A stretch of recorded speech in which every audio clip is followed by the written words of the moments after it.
Israel और Iran के बढ़ती टेंशन्स के बीच आप सोचेंगे कि मार्केट गिरेगा, लेकिन इंडियन स्टॉक मार्केट ने सबको सरप्राइज कर दिया है। आज 2 दिन के फॉल के बाद मार्केट फ्लैट खुला और गेन्स एक्सटेंड किए। ओवरऑल मार्केट अपडेट्स के अलावा आज के वीडियो की मेन स्टोरी है स्पाइस जेट का जबरदस्त टर्न अराउंड। इसके अलावा हम बात करेंगे नजारा टेक्नोलॉजीज की, जिसमें रेखा झुनझुनवाला ने अपना स्टेक सेल कर दिया है। साथ ही कवर करेंगे बजाज फाइनेंस, जो कि आज एक्स बोनस और स्प्लिट हो गया है। हम येस बैंक की रेटिंग अपग्रेड भी देखेंगे, एशियन पेंट्स का एक और बड़ा ब्लॉक डील और कल होने वाले यूएस फेड मीटिंग से मार्केट की एक्सपेक्टेशंस। सो वीडियो के एंड तक बने रहे और डाउनलोड करें इन्फॉर्म्ड इन्वेस्टर एप्लीकेशन, ताकि आपको सारी ऐसी इंपॉर्टेंट अपडेट्स मिलती रहें।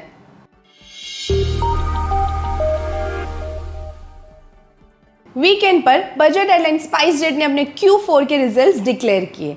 कंपनी ने अपना highest ever quarterly profit report किया और पूरे FY25 के लिए एक स्ट्रॉन्ग टर्न अराउंड दिखाया। आज इस खबर के बाद स्टॉक प्राइस इंट्रा ट्रेड में 5% तक ऊपर गया। ये डेवलपमेंट एक ऐसी टाइम पर आया है जब स्पाइस जेट 3 बड़े चैलेंजेस का सामना कर रहा था: ऑयल प्राइसेस का सर्ज, एयर इंडिया क्रैश और बढ़ते जियोपॉलिटिकल टेंशंस, जो एविएशन स्टॉक्स पर प्रेशर डाल रहे हैं। चलिए देखते हैं स्पाइस जेट की डिटेल नंबर्स और समझते हैं कंपनी कैसे यहां तक पहुंची। Q4 में स्पाइस जेट की रेवेन्यू 17% YOY गिर गई, क्योंकि क्वार्टर में ऑपरेशनल फ्लीट कम रही। कंपनी ने FY25 में 25 एयरक्राफ्ट ऑपरेट किए, जबकि पिछले क्वार्टर में 28 थे। इस वजह से अवेलेबल सीट किलोमीटर्स 29% गिर गया। लेकिन रेवेन्यू कम होने के बावजूद स्पाइस जेट का एबिटा शार्पली रिबाउंड किया, बेटर यील्ड्स और रूट मिक्स की वजह से। क्वार्टर में कंपनी के यील्ड्स 28% बढ़ गए, मेनली रिलीजियस ट्रैवल बूम जैसे महाकुंभ की वजह से। आपको याद होगा कि इस पीरियड में एयरफेयर्स 5x या उससे ज़्यादा बढ़ गए थे। Net profit more than 2-fold या 167% तक सर्ज कर गया। पिछले कुछ सालों में स्पाइस जेट का फाइनेंशियल परफॉर्मेंस काफ़ी नेगेटिव रहा है। सेक्टर ने ग्रो किया है, लेकिन स्पाइस जेट की प्रॉफिटेबिलिटी फ्यूल कॉस्ट, इंटरेस्ट और डेप्रिसिएशन की वजह से हमेशा प्रेशर में रही। टॉप लाइन तो बढ़ी, लेकिन लॉसेस कंटिन्यू हुए। लेकिन लगता है अब कहानी बदल रही है। FY25 में स्पाइस जेट ने 48 करोड़ का प्रॉफिट कमाया। 7 साल बाद पहला एनुअल प्रॉफिट। ये better yields, cost optimization measures और कैपिटल इन्फ्यूजन की वजह से पॉसिबल हुआ है। इसके साथ ही स्पाइस जेट की नेटवर्थ भी इंप्रूव हुई है, क्योंकि प्रमोटर्स ने 500 करोड़ का इक्विटी इन्फ्यूजन किया है। अच्छे अर्निंग्स के साथ स्पाइस जेट ने रीस्ट्रक्चरिंग प्लान भी अनाउंस किया है। कंपनी अपने $121 मिलियन लीज एरियाज को रीस्ट्रक्चर करेगी, जो कारलाइन एविएशन मैनेज करता है। एक सिक्योरिटी इंश्योरेंस के थ्रू स्पाइस जेट की फाइलिंग के मुताबिक कारलाइन अप टू $15 मिलियन तक एक इक्विटी शेयर ₹65 पर शेयर पर सब्सक्राइब कर सकता है। कारलाइन का स्टेक 10% से कम रखा जाएगा।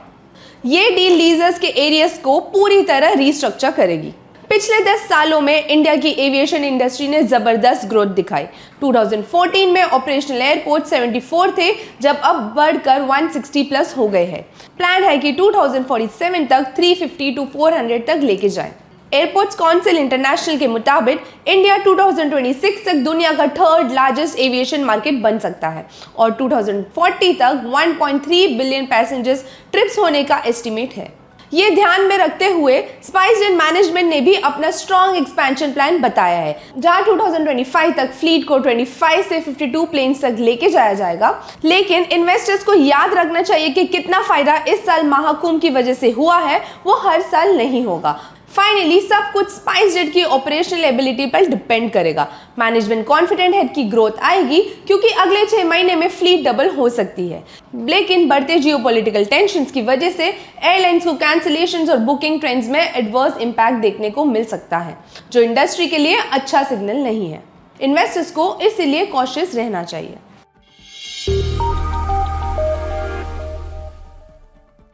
आज नजारा टेक्नोलॉजीज के शेयर्स ने 52 वीक हाई टच किया। ये तेजी तब आई जब रेखा झुनझुनवाला, लेजेंडरी इन्वेस्टर राकेश झुनझुनवाला की पत्नी ने कंपनी में अपना पूरा स्टेक बेच दिया और नजारा से फुल एग्जिट कर गई। 9 से 13 जून 2025 के बीच रेखा जी ने नजारा टेक्नोलॉजीज का पूरा स्टेक बेच दिया। सिर्फ 13 जून को रेखा झुनझुनवाला ने 27 लाख शेयर्स ₹1225 के एवरेज प्राइस पर बेचा, जिसका वैल्यू ₹334 करोड़ था। इस डील के बाद उनका नज़ारा में कोई हिस्सा नहीं बचा और बायर्स का नाम भी अब तक डिस्क्लोज नहीं हुआ है। राकेश झुनझुनवाला ने 2017-18 में ₹118 करोड़ इन्वेस्ट किए थे और ये एग्जिट लगभग 770 करोड़ का हुआ, मतलब एस्टेट को 4x रिटर्न मिला। नज़ारा टेक्नोलॉजीज इंडिया की सबसे बड़ी लिस्टेड गेमिंग कंपनी है, जिसका स्ट्रॉन्ग प्रेजेंस है गेमिंग, स्पोर्ट्स और डिजिटल एडवर्टाइजिंग में। मुंबई बेस्ड नज़ारा अपना काफ़ी रेवेन्यू ग्लोबल मार्केट से कमाती है। अपना कंटेंट खुद क्रिएट करके मल्टीपल प्लेटफॉर्म्स में यूजर्स तक पहुंचा के कंपनी ने एक स्केलेबल और फास्ट ग्रोइंग बिजनेस खड़ा किया है। नज़ारा का Q4 FY25 रेवेन्यू 95% YOY बढ़कर ₹520.2 करोड़ हो गया, जिसमें एडटेक बिजनेस सबसे तेज ग्रो हुआ। हाउएवर, ऑपरेटिंग मार्जिन्स में 120 BPS की गिरावट देखी गई, क्योंकि एडवर्टाइजिंग स्पेंड 3x हो गया और एम्प्लॉय कॉस्ट 81% बढ़ गए। इन FY25, नज़ारा मेड अ नंबर ऑफ की स्ट्रैटेजिक मूव्स। फ्यूजबॉक्स गेम्स एक्वायर करके स्टोरी बेस्ड मोबाइल गेमिंग में एंट्री ली, फंकी मॉन्कीज और स्मैश खरीदकर ऑफलाइन गेमिंग स्पेस में कदम रखा, जिससे एक 360 गेमिंग इकोसिस्टम बना। खिडोपिया और स्पोर्ट्स कीड़ा का फुल कंट्रोल ले लिया, कैश फ्लो और इंटीग्रेशन दोनों स्मूथ हो गए। पोकरबाजी में सबसे बड़ा इन्वेस्टमेंट किया ताकि रियल मनी स्किल गेमिंग में लीडरशिप और स्ट्रांग हो। रेखा झुनझुनवाला का फुल एग्जिट एक प्रॉफिटेबल जर्नी का एंड है। उन्होंने 7 सालों में लगभग 4x रिटर्न कमाए। नज़ारा एक फास्ट ग्रोइंग सेक्टर में काम करता है। 2023 में इंडिया का गेमिंग मार्केट $3.1 बिलियन तक था, जो 2028 तक डबल होकर $6 बिलियन होने का एस्टिमेट है। इंडिया में 442 मिलियन ऑनलाइन गेमर्स है, जो चाइना के बाद दुनिया का दूसरे सबसे बड़ा गेमिंग बेस है। रियल मनी गेमिंग पर 28% GST लगने के बाद कंपनी के मार्जिन्स पर प्रेशर आया। इस सेक्टर में रेगुलेटरी रिस्क भी हाई है, स्पेशली RMG और फैंटेसी गेमिंग सेगमेंट्स में। कंपनी अब ऑफलाइन गेमिंग, एडटेक और रियल मनी गेमिंग जैसे हाई ग्रोथ एरियाज में इन्वेस्ट कर रही है। आगे चलकर प्रॉफिटेबल ग्रोथ और रेगुलेटरी चेंजेस के साथ अडेप्ट करना इन्वेस्टर कॉन्फिडेंस बनाए रखने के लिए जरूरी होगा।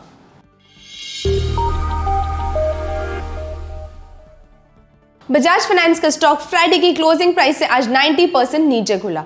दरअसल आज से स्टॉक बोनस इशू और स्टॉक स्प्लिट के एडजस्टमेंट्स के बाद ट्रेड करना जरूरी हुआ है। कंपनी ने Q4 रिजल्ट्स के साथ 4:1 बोनस और स्टॉक स्प्लिट अनाउंस किया था, जिसका रिकॉर्ड डेट फ्राइडे को था।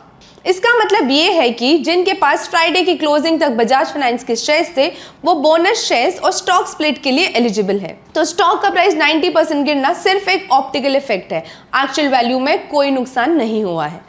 अगर किसी शेयर होल्डर के पास फ्राइडे तक 10 शेयर्स थे, तो मंडे को उसके पास टोटल 100 शेयर्स होंगे। और क्योंकि स्टॉक का प्राइस बोनस और स्प्लिट एडजस्टमेंट के हिसाब से ऑटोमेटिकली एडजस्ट हो जाता है, इसीलिए इन्वेस्टमेंट की टोटल वैल्यू पर कोई फर्क नहीं पड़ता, वो जैसे थी वैसे ही रहती है।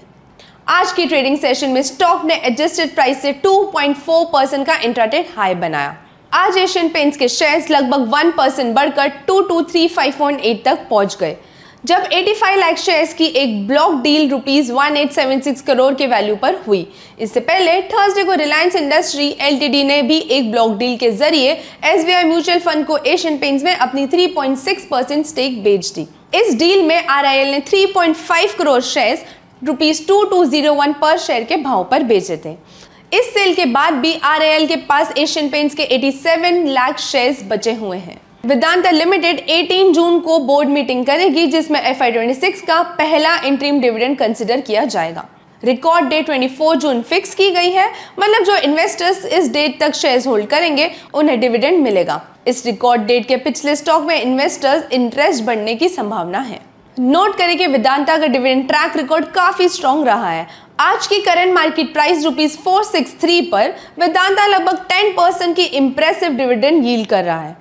इंटरनेशनल रेटिंग एजेंसी मूडीज ने येस बैंक की रेटिंग BA3 से बढ़ाकर BA2 कर दी है और उसका आउटलुक स्टेबल कर दिया है।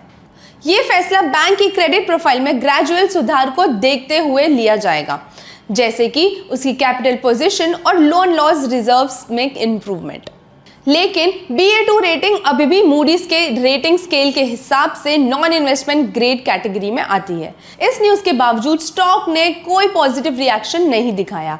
आज येस बैंक का स्टॉक लगभग 1% नीचे ट्रेड कर रहा है। पिछले हफ्ते RBI ने येस बैंक के MD and CEO Prashant Kumar को 6 महीने का एक्सटेंशन दिया था। बैंक अब नए CEO की तलाश में है क्योंकि मिस्टर कुमार का टेन्योर अक्टूबर में खत्म हो रहा है। मार्च में 2025 के बीच फॉक्सकॉन ने इंडिया से एक्सपोर्ट किए गए आईफोन का लगभग 97% यूएस भेजा, जो 2024 के 50.3% से काफी ज्यादा है। एप्पल अब चाइना पर हाई यूएस टैरिफ्स और बचाने की स्ट्रैटेजी पर काम कर रहा है। इस पीरियड में टोटल एक्सपोर्ट्स $3.2 बिलियन तक पहुंच गए।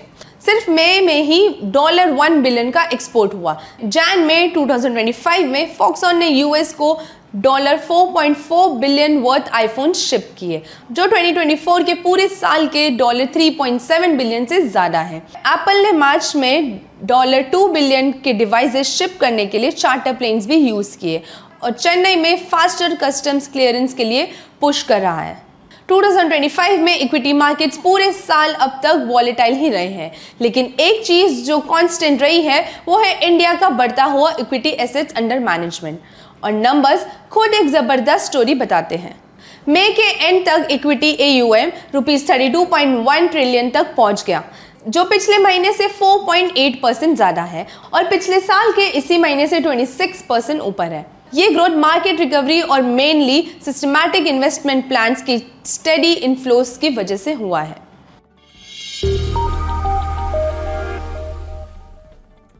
वीकेंड में ईरान इजराइल टेंशन्स बढ़ने के बावजूद इंडियन मार्केट्स आज फ्लैट रहे। FIIs तीसरे दिन लगातार इक्विटीज के नेट सेलर्स रहे, जबकि DIs ने 19 कॉन्सिक्यूटिव डेज तक बाइंग जारी रखी। जून 2025 में अब तक FIIs ₹4186 करोड़ की इक्विटीज बेच चुके हैं। ईरान इजराइल टेंशन्स के चलते क्रूड ऑयल के दाम बढ़े और फॉरेन फंड आउटफ्लो से और प्रेशर बना, जिसकी वजह से फ्राइडे को रुपी कमजोर हुआ। आज ₹9 टूटकर ₹86.18 पर खुला। इजराइल ईरान टेंशन्स बढ़ने से फ्राइडे को गोल्ड की सेफ हेवन डिमांड बढ़ी, जिससे गोल्ड का दाम ऊपर चला गया। इजराइल ईरान टेंशन्स के चलते फ्राइडे को ब्रेंट क्रूड ऑयल के दाम तेजी से ऊपर गए, क्योंकि ये रीजन दुनिया का 1/3 ऑयल प्रोड्यूस करता है। प्राइसेस आगे भी हाई रह सकते हैं। करंट जियोपॉलिटिकल टेंशन्स के बीच कल एक और बड़ा दिन होगा, जब US federal open market committee की मीटिंग शुरू होगी। ये 2-डे मीटिंग इन्वेस्टर्स के लिए एक की फोकस बन चुकी है। फेड से उम्मीद है कि इस बार भी इंटरेस्ट रेट्स अनचेंज रहे, क्योंकि इन्फ्लेशन अभी भी टारगेट से ऊपर है और जॉब मार्केट स्ट्रॉन्ग बना हुआ है। पिछली बार फेड ने अपना रेट 4.25% to 4.5% के रेंज में तीसरी बार के लिए सेम रखा था। एक्सपर्ट्स को लगता है कि इस हफ्ते कोई रेट कट नहीं होगा, लेकिन मार्केट अभी भी होप कर रहा है कि इस साल बाद में फेड रेट्स कट करेगा। सबकी नजर फेड की स्टेटमेंट पर होगी कि फ्यूचर में कितने रेट कट्स हो सकते हैं और कितनी तेजी से रेट्स नीचे आ सकते हैं। ट्रम्प ने नए टैरिफ थ्रेट्स, जियोपॉलिटिकल टेंशन्स और पॉलिसी अनसर्टेनिटी के मार्केट की टेंशन बढ़ा दी है। ऐसे में इस FOMC मीटिंग का आउटकम ग्लोबल मार्केट्स का मूड सेट कर सकता है और इन्वेस्टर्स हर डेवलपमेंट को क्लोजली ट्रैक करेंगे। With that, this is Siddhi Thapar signing off. Investments in securities market are subject to market risks. Read all the related documents carefully before investing.